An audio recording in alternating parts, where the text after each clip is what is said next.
Chapter 1. Having come to life in a thunderstorm, touched by some strange lightning that animated rather than incinerated, Deucalion had been born on a night of violence, a bedlam symphony of his anguished cries, his maker's shrieks of triumph. The burr and buzz and crackle of arcane machinery echoed off the cold stone walls of the laboratory in the old windmill. When he woke to the world, Deucalion had been shackled to a table. This was the first indication that he had been created as a slave.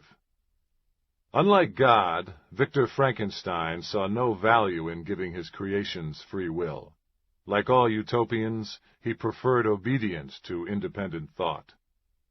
That night, over 200 years in the past, had set a theme of madness and violence that characterized Deucalion's life for years thereafter. Despair had fostered rage. In his rages he had killed, and savagely.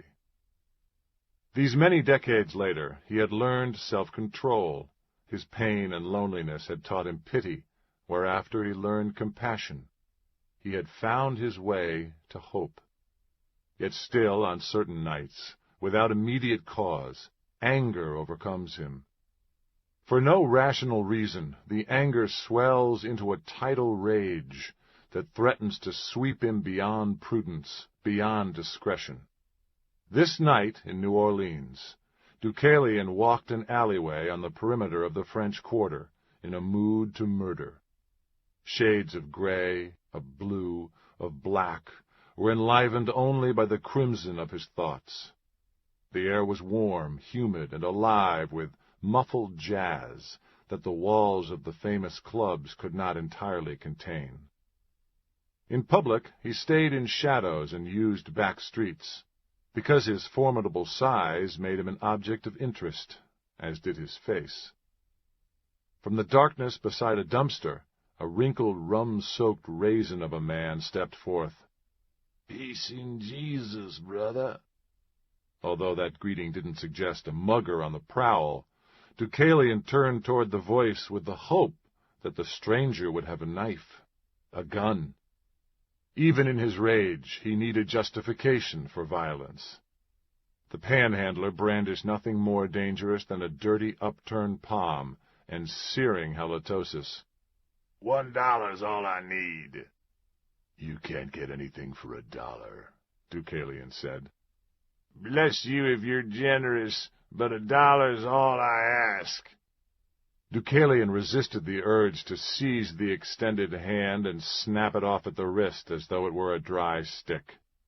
Instead, he turned away and did not look back even when the panhandler cursed him. As he was passing the kitchen entrance to a restaurant, that door opened. 2 Hispanic men in white pants and T-shirts stepped outside, one offering an open pack of cigarettes to the other.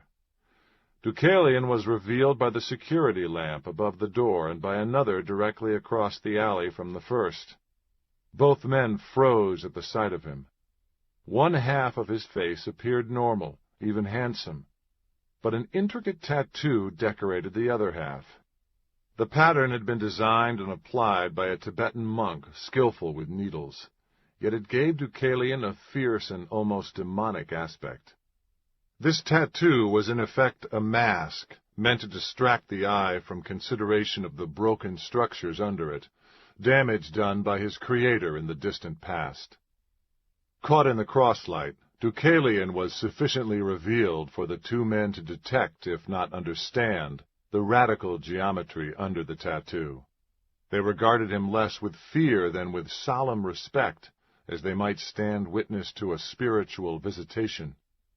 He traded light for shadow, that alley for another, his rage escalating to fury. His huge